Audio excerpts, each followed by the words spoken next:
एक बहुत सुंदर नगरी के सामने दो भिक्षु अपने गुरुजी के साथ भिक्षा मांगते हुए गुजर रहे थे। तभी गुरुजी की नजर उस सुंदर नगरी पर पड़ी।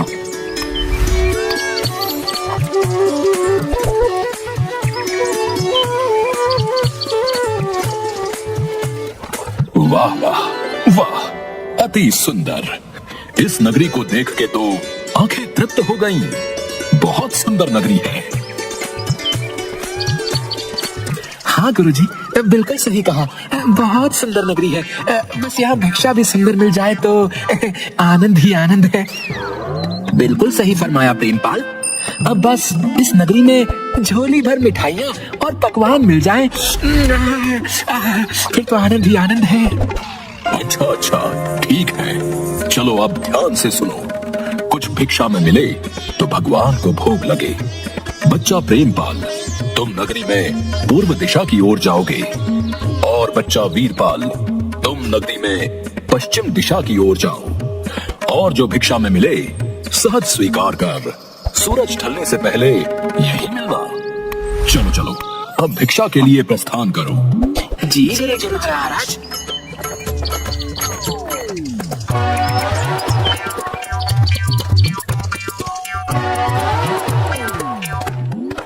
अरे वाह, चलो कोई तो दिखा।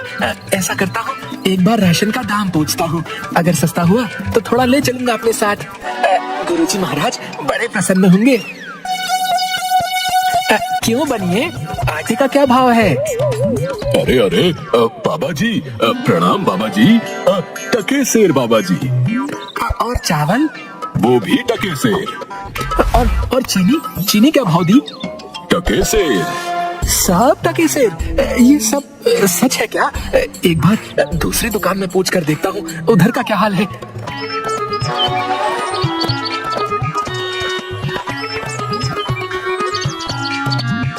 अरे बेटी, टमाटर कैसे दिए? टके सेर बाबा जी। और गोभी? टके सेर बाबा जी, ये भी टके सेर। और ये वाली? साधु महाराज, ये भी टके सेर दिया। अरे वाह वाह वाह, आनंद ही आनंद, सब टके सेर।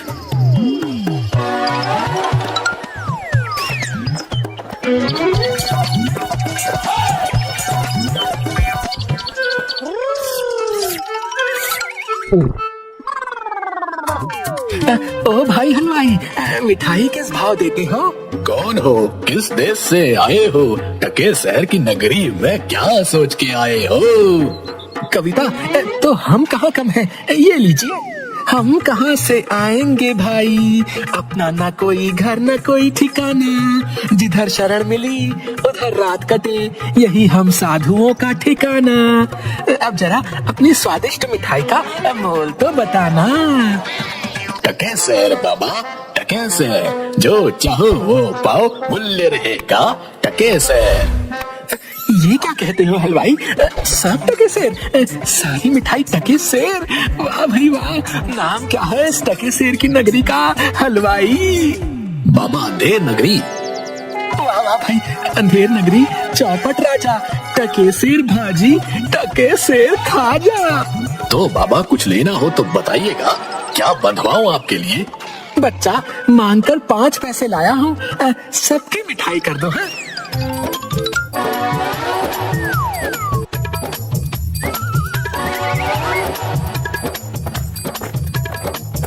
वाह वाह वाह वाह, क्या किस्मत पाई है। आज तो भिक्षा में प्रभु ने प्रसन्न कर दिया। जय हो प्रभु, जय हो।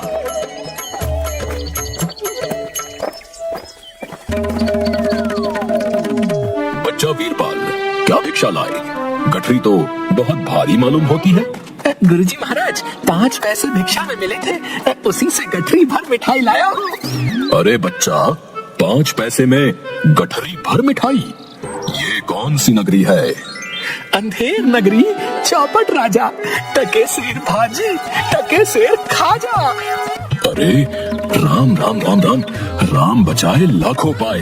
बच्चा, ऐसी नगरी में तो एक क्षण बिताना भी हमारे लिए उचित नहीं। जहाँ टके सेर भाजी और टके सेर खाजा बिकता है। गुरुजी, ऐसा तो संसार भर में कोई देश नहीं है जहाँ 2 पैसे पास रहने से मजे से पेट भरता है। मैं तो इस नगरी को छोड़कर नहीं जाऊंगा। हाँ। देख बच्चा, पीछे पछताएगा। मैं तो इस नगरी में एक पल भी नहीं रहूंगा। देख, मेरी बात मान, पीछे पछताएगा। मैं तो जाता हूँ, पर इतना कह देता हूँ कि कभी संकट पड़े तो याद करना। देख वीरपाल, क्यों जिद करता है? जब गुरुजी ने कहा चल तो चल यहाँ से। यहाँ रुकना उचित नहीं। अरे जा जा चिपकू कहीं का, चिपका रहे अपने गुरुजी से। मैं तो इस नगरी में पेट भर खाऊंगा। तू भूखा भिक्षा मांग, मैं नहीं जाने वाला।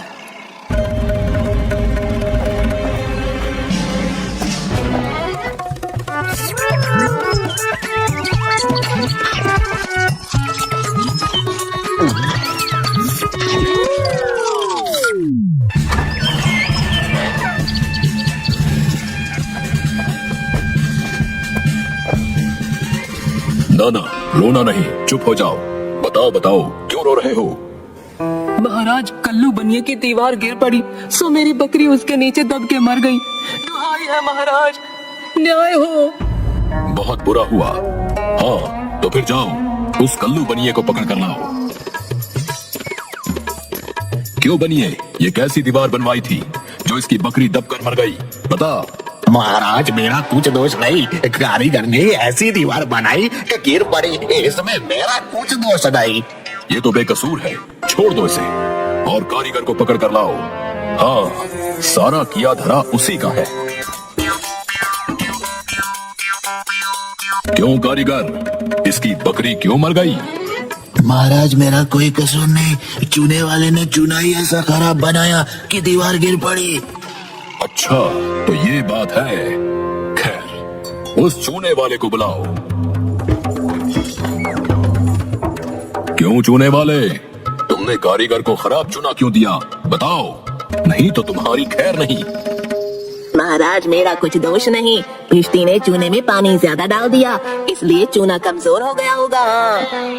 अच्छा, अब समझ आई बात। उस भिष्टी को लाओ हमारे सामने।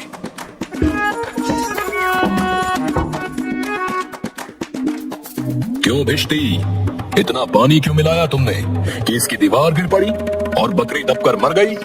महाराज, गुलाम का कोई कसूर नहीं। कसाई ने मशक ही इतनी बड़ी बना दी थी कि उसमें पानी ज्यादा आ गया। अच्छा, कसाई को लेकर आओ और इस भिष्टी को निकालो यहाँ से।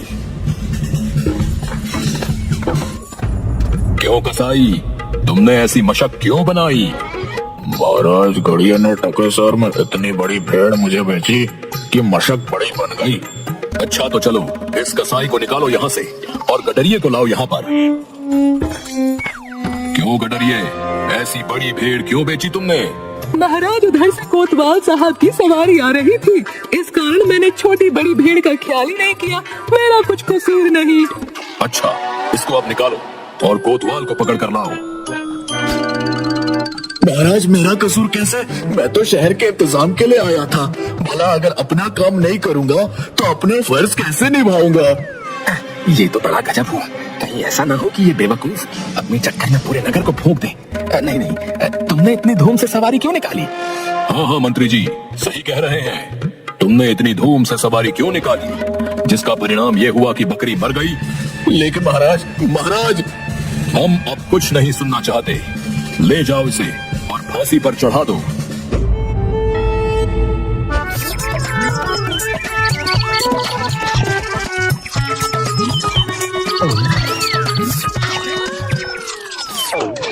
गुरुजी भी ना मुझे इस खूबसूरत नगरी से जाने को बोल रहे थे।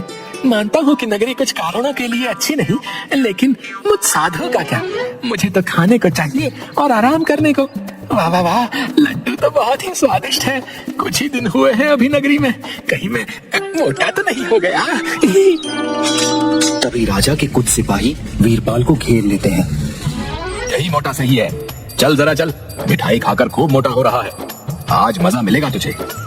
अरे ये आफत कहाँ से आई? अरे भाई, मैंने तुम्हारा क्या बिगाड़ा है जो मुझे पकड़ते हो? आप तो बड़े मोटे हैं, इसलिए फांसी लगेगी आपको। हाँ, मोटा होने से फांसी? अरे अरे, ये कहाँ का न्याय है? अरे साधुओं से हंसी नहीं की जाती। बच्चा जाओ जाओ यहाँ से, मैंने भोजन कर लिया है, अब साधना का वक्त है, जाओ।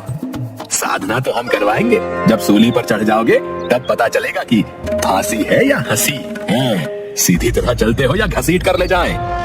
बात क्या है? एक साधु आदमी को बिना किसी बात के फांसी पर चढ़ाना चाहते हो? बात ये है कि कल कोतवाल को फांसी का हुक्म हुआ था, लेकिन जब फांसी देने को उसे ले गए तो फांसी का फंदा बड़ा निकला और हमारे कोतवाल साहब तो दुबले हैं। फिर हम लोगों ने महाराज से अर्ज किया, इस पर हुक्म हुआ कि एक मोटा आदमी पकड़कर फांसी दे दो, क्योंकि बकरी मरने के अपराध में किसी न किसी को तो सजा मिलनी जरूरी है ना, नहीं तो सच्चा न्याय हो नहीं पाएगा। हे प्रभु, इस पापी पेट के चक्कर में मैंने गुरुजी की बात न मानी। हे बाप रे, मुझ बेकसूर को क्यों फांसी दे रहे हो? अरे भाइयों, कुछ तो धर्म का ख्याल करो। अरे मुझे छोड़ दो मुझे, मैंने गुरुजी का कहना क्यों नहीं माना? उसी का फल है। गुरुजी, गुरुजी कहाँ हो? गुरुजी, गुरुजी, मुझे अभी नहीं मरना गुरुजी। अरे बच्चा वीरपाल, तेरी ये क्या दशा है? गुरुजी, दीवार के नीचे बकरी दब गई, इसके लिए मुझे फांसी दी जा रही है गुरुजी, बचाइए मुझे गुरुजी। अरे बच्चा, अरे मैंने तो तुझसे पहले ही कहा था, ऐसे नगर में रहना ठीक नहीं, लेकिन तूने मेरी बात नहीं मानी। मैंने आपका कहा नहीं माना, उसी का फल मिल रहा है मुझे। बचाइए गुरुजी, बचाइए। देख बच्चा, डर मत। सुनो सब, मुझे अपने शिष्य को अंतिम उपदेश देना है। तुम लोग जरा किनारे हो जाओ, इसके बाद तुम जो कर रहे थे वो कर लेना। अब हटो पीछे। महाराज, हम पीछे हट जाते हैं, आप बेशक उपदेश दे सकते हैं।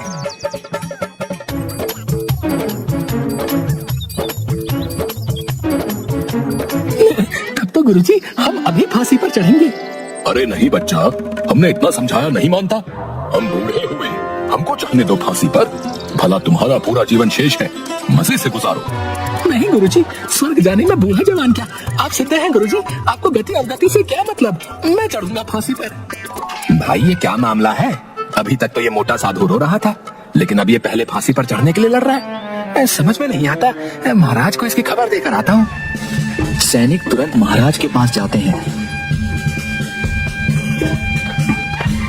महाराज, एक चेले से मिलने गुरु आया, कुछ कान में बोला, तभी से गुरु चेले में फांसी पर चढ़ने के लिए लड़ाई चल रही है।